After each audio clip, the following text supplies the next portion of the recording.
Hey everybody, this is Miss Queen Minded, and today I am going to continue my discussions of the qualities of a queen. So, another quality that makes you a queen is your level of intelligence. Yeah, you can't be stupid running around here talking about you a queen. Queens never stop learning. Queens, we thirst for knowledge. And why do we need to be knowledgeable? Because we have so many people dependent on us. If our babies have allergies, we need to figure out ways to make sure that they're okay. If our man has high blood pressure, we need to figure out how to make sure we get his weight down to make sure he's okay. How can we fix anything? We are the nurturers. But how can you nurture anybody if you don't even know where to begin? Right? Right. We have to have a level of intelligence just to be able to outthink and stay on top of the kids and to stay on top of our life and it's never ending. If you would just spend 10 minutes a day researching or studying or gaining interest about using Pinterest is just perfect. You know, Pinterest is something that'll guide you along with my tapes and you know, my recordings. Pinterest will educate you about topics that you find interesting. If you want to learn how to sew, Pinterest will show you how to sew. If you want to learn how to do hair, it'll show you how to do hair. Everybody has it on their phone. You have to figure out, you have to find tools to help you educate yourself. You have to be knowledgeable about the world. You have to be knowledgeable about politics. You have to be knowledgeable about the health and the food that you and your family eats. You have to put thought into your life, period, just in order to take control of it. You can't just, well, I'm just going to blow in the wind like a kite. We can't do that. A queen cannot blow in the wind like a kite. A queen can't even afford to have a frilly dress that blows up a lot, because she might end up showing too much business. She might have on a black thong, and you know, we ain't trying to show all our business like that, but that's just where you are.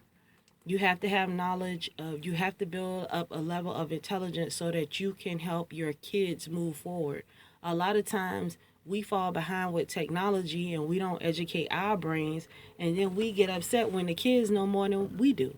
And the reason why the kids know more than we do is because they're out actively learning about what's going on, how things work, and we're not. We're just trying to keep a roof over their head and working a 9 to 5.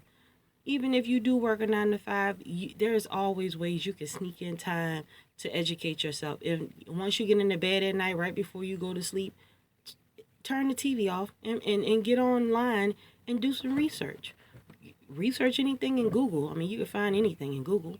You can find anything anywhere you want, but you gotta take the chance and try to educate yourself. You know, you're not gonna ever, nobody's gonna give you the game for free, ever. You know, nobody's gonna be able to, you know, completely wash away all your problems, but you know, there are people who will sit down, and therapy is not free. Therapy costs money, and it is very expensive. Lord have mercy. So you have to be able to educate yourself. You have to be able to seek out people to help you. If you are in turmoil and you just cannot get it together, you have to be able to say, hey, I've done everything I can with this situation. Let me see if I can get some help. I've had this reoccurring knot on my leg, and I don't know what I need to do with this. Let me go to the doctor, because my thought, I can't do it. You know, you have to, if that's just not your cup of tea, you have to have enough intelligence to seek out and find somebody who does. I mean, our educating ourselves and having some type of intelligence about the world and how it works helps not only us, but it helps our children. It helps us live a better life. It helps our finances. It helps everything. It fixes so many issues. Our men are dying off, you know, at early ages. If we could find, maybe if I would have just gave him a teaspoon of NyQuil every night before he went to bed, he might not have never died. You know, stuff like that. Actively, you know, loving your family. And I'm not saying this to the ladies who got guys who acting crazy. Women who have stable homes with children and men, our learning is not done just because you're doing a 9 to 5. Well, I like to thank you guys for just sitting here talking with me, and I want you to send me an email if you need to discuss or you want to talk about anything, or is it something you want me to talk about. queenfromcreation@gmail.com. You can just hit me up, and thanks. I'll talk to you next time. Bye.